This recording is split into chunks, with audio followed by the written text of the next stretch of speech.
By the late 1960s, the automotive world was on the cusp of a design revolution. Gone were the voluptuous curves of the post-war era, the rounded arches and chrome flourishes that had dominated the 1950s. In their place came something far sharper, more angular, more futuristic. This was the dawn of the Wedge era, when car designers stopped thinking of cars as carriages with engines and started treating them like fighter jets with number plates. Into this moment walked the Fiat Abarth 2000 Scorpione, a concept so radical, so astonishing that even today it looks like something out of a science fiction storyboard. Now the Scorpione debuted at the 1969 Brussels Motor Show. Fiat, having recently absorbed Carlo Abarth's fiery little company, wanted to make a statement. Abarth was not merely a tuner of small Fiats, it was a house of speed, of engineering ingenuity, of racing grit. And to prove it, they handed one of their proven racing chassis, the Abarth 2000 Sport Spider SE, to Pininfarina and told them to build something outrageous.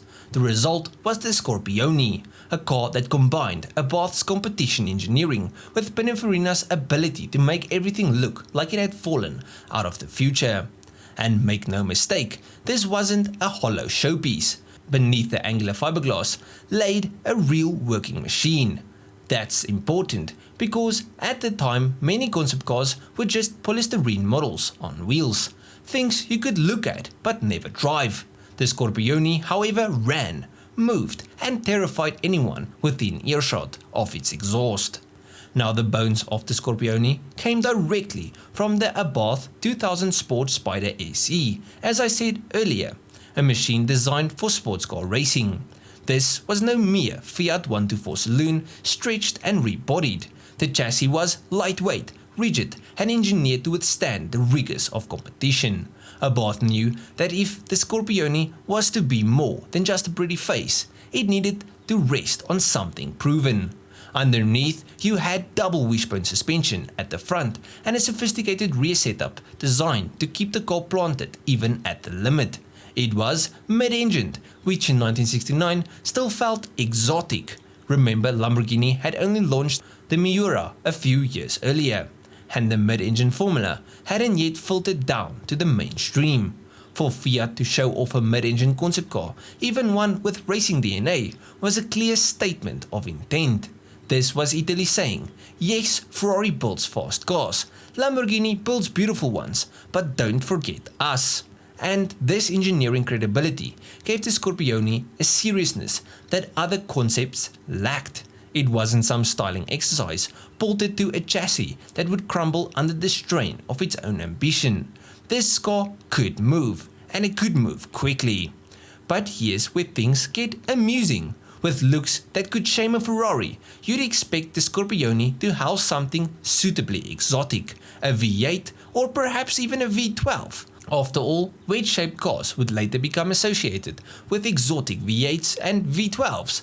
But when you lifted the glass canopy at the back of this car, what greeted you wasn't a bank of cylinders stretching to the horizon. It was a 2-liter 4-banger.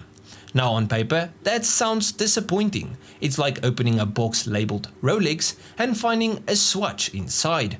But remember, this wasn't any old Fiat 4-cylinder. This was an Abarth tuned engine with an iron block and aluminium head, twin camshafts and a state of tune that wrung out every possible drop of power. The result of all of this was 220 horsepower. Now 220 doesn't sound like a lot today. I mean, a diesel powered Audi wagon can produce more, but in 1969 from just 2 liters that was witchcraft. Keep in mind, the BMW 2002 Turbo wouldn't appear until 1973, and even when that launched, it only produced 170 horsepower. The Scorpione's engine was leagues ahead in specific output, proof of Abarth's genius for squeezing impossible numbers out of small engines. Then there's the weight. The Scorpione was featherlight, coming in at just 670 kilograms. That gave it a power-to-weight ratio that embarrassed most production supercars of the era. And thanks to that power-to-weight ratio, Abarth claimed a top speed of 175 miles per hour. Now I will say that figure may have been a bit more theoretical than measured, although there is no question that the Scorpione would have been brutally fast. I mean, even if it only managed 160, in reality, it was still operating at a level of Ferrari Daytonas and Lamborghini Miuras, but with half of the engine. Now where the Scorpione truly made its mark though, was in its design. The late 60s wedge cars were all about throwing away the curves of the past and replacing them with planes and angles. The Scorpione took that idea and sprinted with it. The windscreen wrapped around like a fighter jet canopy, eliminating A-pillars entirely.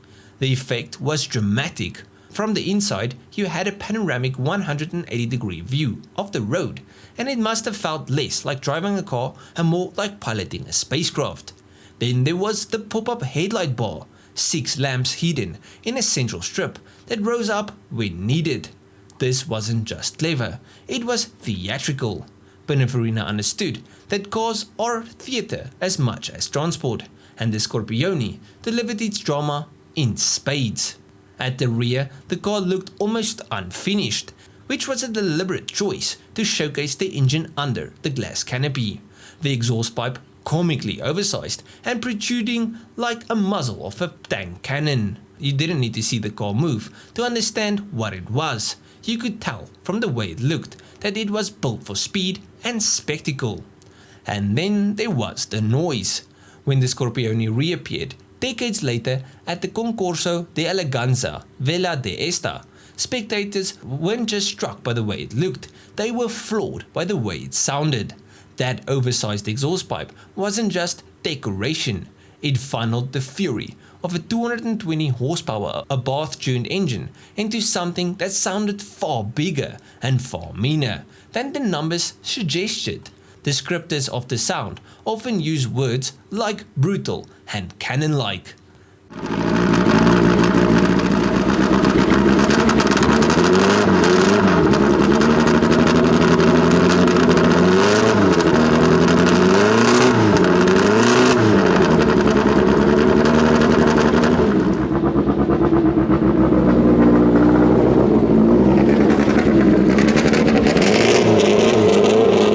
This wasn't a polite 4-cylinder hum, this was an angry machine that announced itself long before it came into view.